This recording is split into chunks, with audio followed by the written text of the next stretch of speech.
Gostaria, antes de iniciar minha fala, de agradecer, né, a oportunidade de estar falando, né, e sobre direitos humanos, agradecer à Fundação Estadual de Saúde, à Secretaria de Estado de Saúde, à Secretaria da Educação, né, em nome de Adriano Damascena, que fez a sugestão do meu nome para a fala de hoje, né, e agradecer também à Secretaria de Estado, né, de Inclusão e Assistência Social, da qual hoje, né, faço parte.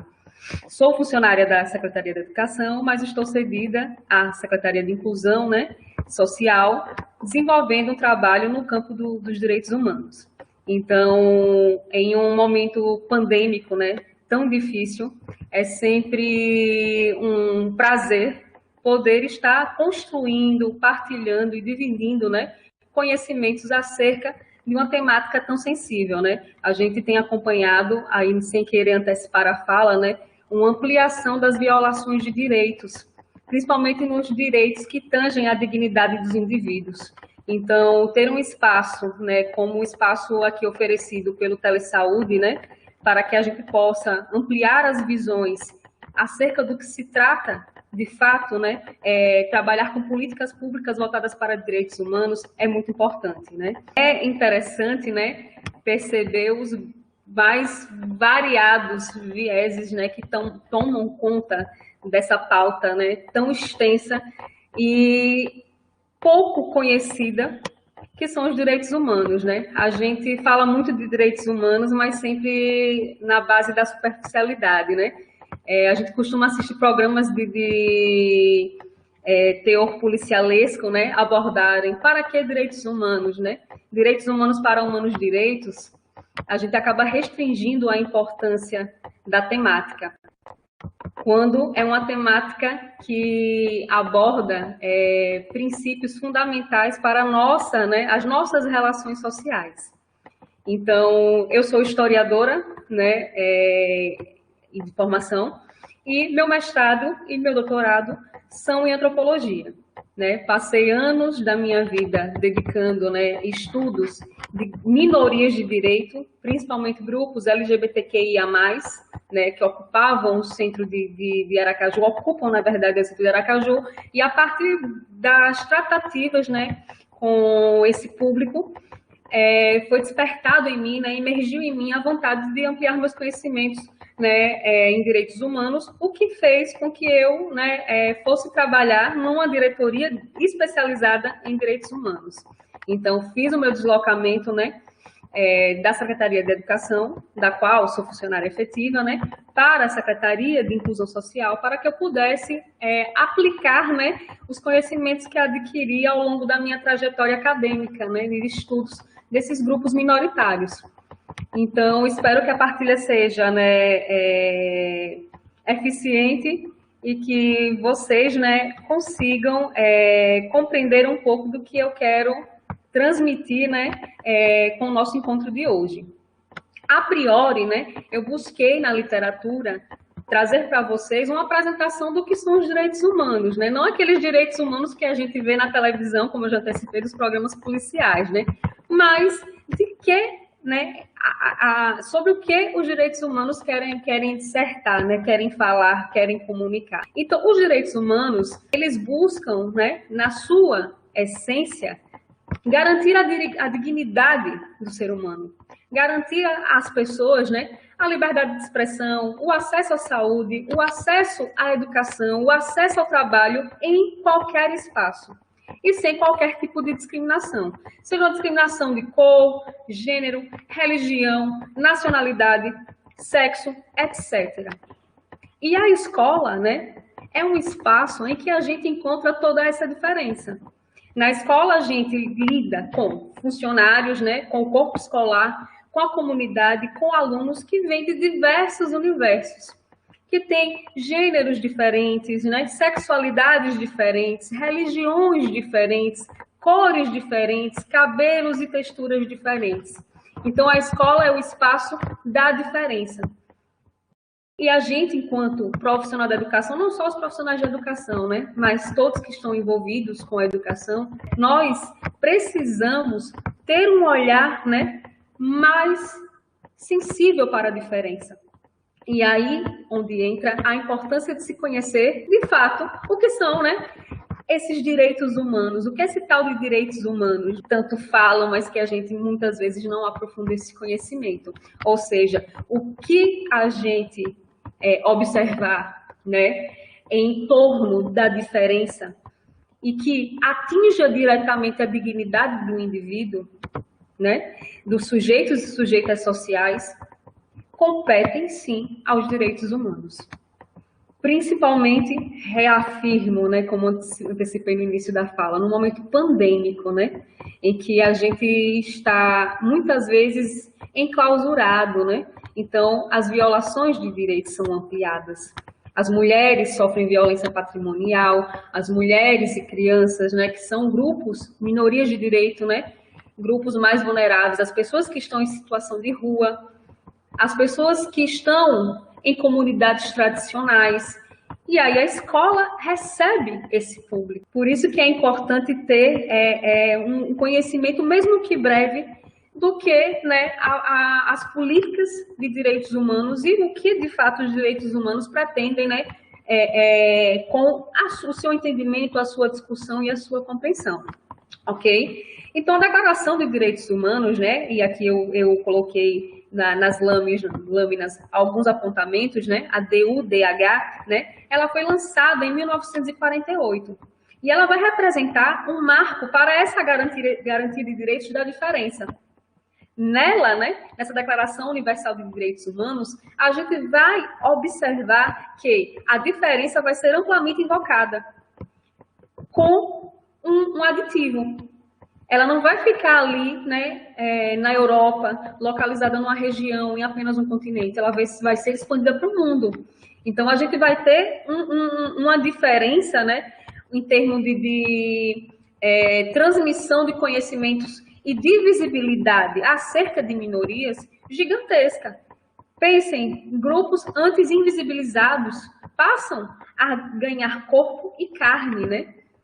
A gente vai ter discussões sobre aspectos, né, culturais que tangem a especificidades de alguns grupos. E a gente vai ter aqui no Brasil indígenas, a gente vai ter os povos aborígenes na Oceania, a gente vai ter a população negra, enfim, né, uma gama de diversidades que até então era excluída, né, não era vista. Não estou falando com isso que essas pessoas conseguiram, né, e hoje a gente tem uma equidade no que diz respeito ao acesso de direitos. Infelizmente, ainda estamos longe de conseguir essa equidade. Mas é importante reconhecer esse marco temporal que lá desde, né, os anos 1950 trouxeram certa visibilidade para essas populações, né, tão estigmatizadas. E aí, né, continuando falando sobre esse nascedouro, né, da Declaração, né, Universal dos Direitos Humanos, é com ela que a vulnerabilidade dessas populações é reconhecida. Porque a gente tem aqui, né, no plano da produção de políticas públicas, uma questão muito complexa. A gente tem uma maioria, por exemplo, no Brasil, de acordo com o IBGE, né, de negros. Mas a gente sabe que, embora essa população seja majoritária, numericamente, essa é uma população que tem o quê? Menor acesso, né, às políticas públicas. E o que isso quer dizer? Menor acesso à política pública é o menor acesso à dignidade. Sem acesso à política pública, a gente deixa de ter acesso à educação, à saúde, acesso à informação, acesso à moradia, que são princípios que estão ali, né, agrupados, né, no que entendemos enquanto sociedade, enquanto princípios de dignidade. Então, a Declaração Universal de Direitos Humanos, ela vai reconhecer essa vulnerabilidade. Vai dizer, epa, embora a gente tenha, né, grupos majoritários numericamente, né, muitas vezes, esses grupos são vulneráveis e precisam de uma atenção. Nós não vamos alcançar uma sociedade igualitária por conta de todas as diferenças que eu já venho antecipando aqui na minha fala e elencando. Mas temos que buscar por equidade. O que é equidade, né? É dar suporte para o desigual ascender. É reconhecer a vulnerabilidade. Quando eu reconheço a vulnerabilidade, eu atuo para conferir dignidade àquele grupo. Pessoas com deficiência, idosos, não é capacitismo, é reconhecimento de vulnerabilidade. Ou seja, o Estado atua, o direito atua, garantindo, ampliando a garantia de direitos e de acesso para estes indivíduos. Ou seja, a gente reconhece a partir da Declaração Universal de Direitos Humanos que esses grupos específicos precisam de atenção em relação à economia, em relação à educação, em relação à ocupação de espaços políticos, inclusive. Por isso, reafirmo, é um marco. A partir disso, o entendimento de que as pessoas precisam de tratamento igualitário ou, no mínimo, equânime, é consolidado. Esse entendimento, ele passa a ser divulgado internacionalmente. Só com a equidade, só buscando um tratamento igualitário, só conferindo oportunidades aos grupos vulneráveis, é que nós vamos ter uma humanidade mais próspera. A humanidade vai poder prosperar, a humanidade vai poder se desenvolver. Não é o desenvolvimento econômico apenas, não é o desenvolvimento do que o capitalismo preconiza, de acumulação de riquezas. É um desenvolvimento moral, é um desenvolvimento de ampliação mesmo de conhecimento de direitos, e da forma como nós desejamos, nos perceber no mundo em que vivemos, da forma como nos relacionamos enquanto seres sociáveis, enquanto seres que vivem, em sociedade. Dessa forma, o Sistema Internacional de Proteção dos Direitos Humanos vai estabelecer esse caráter universal. Como eu já disse, ele não vai ficar restrito apenas à Europa, Ele vai ser difundido por todo o globo, por todo o mundo. Isso vai ajudar, essa difusão, a globalização foi importante nesse processo, da divulgação dessas ideias, de que todo mundo tem que ter acesso a condições básicas de dignidade. As pessoas têm o direito de se relacionar com quem elas desejam, independente do gênero, sexualidade. As pessoas têm o direito de ocupar espaços políticos, independente do seu gênero, da sua cor, da sua etnia, da sua religião. Ou seja, independente da sua classe social. E esse sistema de proteção vai minimamente garantir ou problematizar as discussões que falam sobre acesso de grupos vulneráveis. E aí a gente tem um desafio, Como é que a gente vai tratar de um tema tão árido quanto a dignidade humana no espaço da escola? Eu trabalhei no chão da escola, eu sou professora, Meu concurso, minha formação, eu sou formada em História e Licenciatura. Então, são os dilemas que a gente se encontra, na verdade, quando a gente está dentro do chão da escola. Porque quando a gente chega na escola, é aquele espaço que muitas vezes não tem a mínima estrutura para receber os alunos e para receber os profissionais que atuam ali. Então, como a gente lida com tantas questões, Imagine uma turma de 6º ano com 50 alunos. São 50 cabeças, 50 universos, 50 demandas, uma turma. E isso é multiplicado, são várias turmas. Sabe que o professor tem jornada tripla, Então é manhã, tarde e noite, com vários universos. Tem professor que atua no ensino fundamental menor, fundamental maior, ensino médio e ensino superior. Então, como a gente vai atentar para a dignidade desse indivíduo, como a gente vai ampliar o nosso olhar e vai observar questões que, para mim, pelo menos, são básicas. Você está com fome? Você tomou banho? Teve acesso à água potável? Você consegue exercer a sua sexualidade ou assumir a sua identidade de gênero? Como é que você chega nessa escola? Anda 10 quilômetros, 15? Vem num barco? Vem num ônibus lotado? Vem num carro importado? Veja, são muitos universos e muitas coisas com as quais, a escola tem que lidar.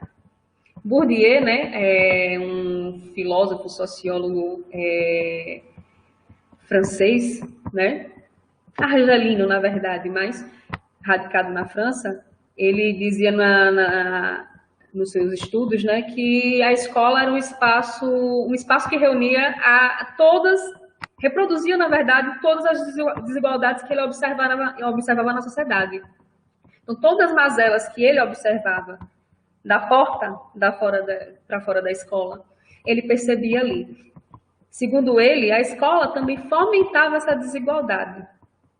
Tem pessoas que acreditam que Bourdieu estava certo, né? E outras que Bourdieu estava errado quando lançou essa assertiva. E eu trago a fala de Bourdieu, né, como um questionamento para vocês. No contexto atual, o que é que a escola representa? Ou o que a escola reproduz? Por que eu faço esse questionamento? Para que a gente reflita, né, de como nós nos portamos com a escola. E aí eu não falo apenas dos alunos, eu falo com todos que compõem, inclusive a comunidade, porque a escola não é um espaço desgarrado da sociedade.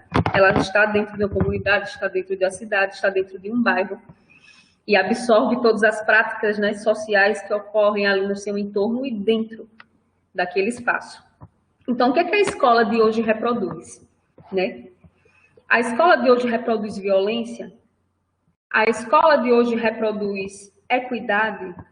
A escola de hoje pretende emancipar os indivíduos que nela, né, que ocupam aquele espaço, que dela fazem parte? Então, o que é que a escola de hoje busca reproduzir? Veja, direitos humanos, né, e aí está uma fragilidade que a gente encontra nas discussões acerca dos direitos humanos, são direitos subjetivos. A gente vê a dignidade, a gente pode materializar, né? Uma casa bacana, né? Conforto, um prato na mesa. Mas existem outros aspectos que a gente não consegue muitas vezes visualizar. Então, a gente vai no campo da subjetividade. E aí, quando a gente pensa em direitos humanos, a gente pensa também, né, em um estabelecimento de valores que a gente não consegue muitas vezes materializar, como a solidariedade. E aí, eu acho que muitos devem se perguntar, né, como ser solidário numa sociedade tão hostil, em espaços de criação, eu falo criação mesmo, proposital de violências. Né? Como a gente vai estabelecer redes de solidariedade? Como a gente vai pensar em dignidade? Quando a gente muitas vezes só quer se alimentar, né? Eu via muito isso nos meus alunos, eu trabalhei num município, dando aula, né, do sertão de Sergipe, uma cidade que não tinha nem 6 mil habitantes. E aí eu chegava, né, para dar aula, para falar do Egito, né? A história, infelizmente, ela, na sua maior parte, narra a história dos vencedores, né? Então, a gente vai falar das grandes civilizações, a gente vai falar do poder, das conquistas, das nações que venceram as guerras. A história, principalmente a história geral, traz isso nas suas narrativas, né? Então, eu chegava para falar do Egito, né? Recém-concursada, empolgada, que ela tinha saído do mestrado, então falava para aqueles meninos, né? Olha, o Egito é isso, né, Roma, Grécia, e eu achava aqueles meninos distantes e aquilo me afetava profundamente, porque eu pensava na minha metodologia, eu pensava em Paulo Freire, eu pensava em vários métodos, em vários conceitos, e eu falhava, eu não atingia, né, aqueles meninos e meninas e menines, né, utilizando aqui o gênero neutro. E eu me perguntava, né, como fazer para sensibilizá-los? E me perguntava como a realidade deles era o quê? Quebrar milho para trabalhar o dia inteiro no sol quente do sertão para ganhar R$5. E eu falando de Egito. E eu me perguntava, caramba, o que eu vou fazer com meninos e meninas e meninas que iam para a escola apenas para comer a merenda, né? E isso durante anos foi um dilema para mim, né? Como ser solidária àquelas crianças e adolescentes, como me deslocar muitas vezes da minha zona de conforto e lidar também com minhas questões pessoais, o cansaço de trabalhar de manhã, de tarde, de noite, né? Numa rotina extensa de aulas, e ainda assim ter energia, o cansaço da doméstico da casa, né? E ainda assim ter que ter energia para observar aquilo. E eu ouvia deles, né? Professora, veja, eu não quero saber do que é o Egito. O que isso vai afetar a minha vida? Eu vou morrer aqui quebrando milho. né? Eu vou ficar aqui. Esse o que eles queriam dizer nas entrelinhas é que aquele destino já estava traçado, né? E aí a gente pensa, enquanto direitos humanos, né? De pensar que uma criança, muitas vezes um adolescente, naquele espaço daquela escola que é feia, que é suja, que não tem estrutura, que não tem nenhum atrativo para aquele indivíduo, né? Como é que eu vou conferir dignidade a ele? Dignidade não é só um prato de comida, né? Como eu vou conferir a dignidade dele ter sonhos, dele pensar na progressão profissional dele, né? Dele pensar em ampliar aquilo, deles pensarem nisso. Então, são esses dilemas que a gente se coloca, né? E aí a gente tem que ser solidário para entender, né, esses adolescentes, essas crianças, não só eles, mas as pessoas que trabalham naquela escola também, que também vivem aquela rotina, né, da escola. Como é que a gente faz isso, né, dar certo? Como é que eu vou transmitir valores de liberdade, de solidariedade, de igualdade, quando a escola também está reproduzindo a violência e quando a própria escola também está segregando? Muitas vezes a gente percebe o desenvolvimento, né, dispare entre os alunos. E às vezes é um prato de comida que falta no aluno, é um óculos que falta, né? Ele não está enxergando o que está no quadro, falta um óculos para ele enxergar melhor. Mas porque ele não tem, porque a família é muito pobre, não tem condição de ter uma consulta médica, ou o Sistema Único de Saúde está sobrecarregado, não recebe investimentos e não consegue uma consulta para aquela criança, né? Então, pensem nisso, né? A escola, ela é o lugar maior de referência para a formação do indivíduo. As pessoas não... Ah, mas ela tem pai e mãe, aquela menina tem pai e mãe. Ah, quer jogar a criação, eu sou professora, jogar a criação para mim. Não, não é isso. É um conjunto. A escola atua como um centro de referência e vai ser um espaço que vai agregar toda essa diferença. É a comunidade, é a igreja, independente de qual religião se profetize naquele espaço. É o comércio que está perto, né? São os pais que estão ali. Então, a escola tem esse espaço da educação que transborda, né, ao conhecimento sobre o Egito. E eu não entendia isso, infelizmente, naquele período, porque eu me perdoo também, né? Estava começando. Então, eu não entendia que o conjunto de aprendizados e trocas que acontece no chão da escola, ele transborda ao que está no meu livrinho de história, meu livro guia, né? Não é Cleópatra sozinha que vai mudar, né, aquela realidade. Aquela realidade para ser transformada e que para que aqueles educandos tenham acesso à dignidade, que é a tecla que eu mais bato em relação a direitos humanos, é preciso uma mobilização gigantesca, né? Que vai do prato de comida que é servido por aquela moça que está fazendo a merenda com tanto carinho, né? E que muitas vezes traz um tempero de casa para dar um gosto naquilo ali, né? Até a gestão da escola. A gente precisa trabalhar em rede, né? E aqui eu já vou antecipando o que está aqui posto nas outras lâminas, né? Então, é importante que a gente pense nos direitos humanos de forma global e a escola como esse lugar de referência, né, para formar pessoas conscientes, para abrigar os debates que estão envolvidos, né, nas discussões sobre direitos humanos e dignidade humana, né, conscientizar todo mundo que está ali envolvido. A gente não vai conscientizar dessa forma apenas os educandos, a gente vai conscientizar os professores, as pessoas que trabalham na zeladoria, a pessoa que está cuidando do alimento, os gestores, né? O comerciante que tem a mercearia ali na esquina e que muitas vezes tem um filho que estudou naquela escola, né? O pastor, o padre, a mãe de santo. Então, todos são envolvidos, né? Dentro desse espaço que é a escola. Que muitas vezes, né, tem 2 salinhas, 3 salinhas, um quadro velho, estragado, né? Não tem lâmpada, não tem água, não tem, mas tem uma potência de transformação que não é possível ser medida, né? É imensurável, é uma potência, a escola por isso a educação assusta, né? Por isso a gente vê processos contínuos de alguns governos aí para sucatear a educação, porque a educação, como Paulo Freire bem fazia, né? O processo de transmissão e de troca de conhecimento se faz debaixo de uma árvore. Se faz, né, com empenho e muito boa vontade. Não estou negando aqui a necessidade de estrutura, a estrutura é maravilhosa, e tira um peso das nossas costas e melhora muito a nossa condição de trabalho e de desenvolvimento, inclusive dos próprios educandos, do próximo processo de troca. Né? Mas é algo complexo, eu entendo, mas a escola, o mínimo que podemos fazer é compreender que a escola é o espaço que vai abrigar, né, toda essa diferença, vai se espelhar muitas vezes no que acontece na sociedade e reproduzir, tanto para o bem quanto para o mal, né? Mas que é um espaço que também pode estar induzindo, fomentando e construindo esse debate. Então, né, essa educação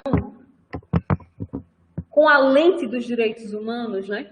Uma educação sensível, uma educação solidária, uma educação que entende o processo educativo como algo complexo, como algo que deve movimentar não apenas... Então, pensando, né, na escola ainda como esse espaço que consegue, né, agregar e impulsionar muitos debates que refratam, né, na sociedade, que repercutem, né, é o mote para que a gente, enquanto educador, enquanto profissional da saúde ou entusiasta da educação, né, que a gente tem que se apegar. E aí eu trago aqui, olha, garantia de direitos para a superação das violências na escola, né? O trabalho de rede é a melhor alternativa. Nós hoje estamos aqui nesse momento a partir de um trabalho em rede, né? Eu sou naturalmente da educação, estou cedida para a inclusão social e por isso lidando mais, né, de forma mais direta com direitos humanos e aqui trabalhando em rede com a Secretaria de Saúde. Então, através desse trabalho em rede, a gente está aqui fazendo uma discussão muito cara ao momento que estamos vivendo, né, acerca dos direitos humanos. Então, o trabalho em rede na escola é princípio de tudo. O gestor tem que estar alinhado com o professor, com os pais, com a comunidade, com o conselho tutelar. Isso tudo para que a gente possa ampliar a proteção na garantia de direitos de crianças e adolescentes e para que a gente possa mitigar os impactos da violência. Ou violências, como eu coloco bem no plural. Então, a gente faz um trabalho de prevenção. Eu trabalho conscientizando, educando, problematizando, né? Dando corpo e visibilidade para quem é minoria, para quem é invisível, para quem muitas vezes está sofrendo ali uma opressão, uma ameaça, né? A partir das discussões que eu trago na escola. Muitas vezes, né, algum indivíduo que está ali na escola passa por um momento de violência, de opressão, né, de ameaça e não consegue se comunicar porque está ali, né, ameaçado. Quando a escola promove um debate que perpassa algum tema que se aproxime daquela violência, a pessoa pode, assim, né, reconhecer a violência que ela sofre e buscar uma alternativa para transformar aquela situação. Por isso que a escola inclusive a escola tem que atuar diligenciando. O Conselho Tutelar tem que estar presente na escola. O sistema, né, de assistência social, único da assistência social, o SUAS, também tem que estar ali alinhado. Tribunal de Justiça, Ministério Público. Então, o Estado tem que estar presente. O trabalho em rede é uma ferramenta para que a gente possa, né, já pensar na superação da violência e na conscientização, né, das pessoas.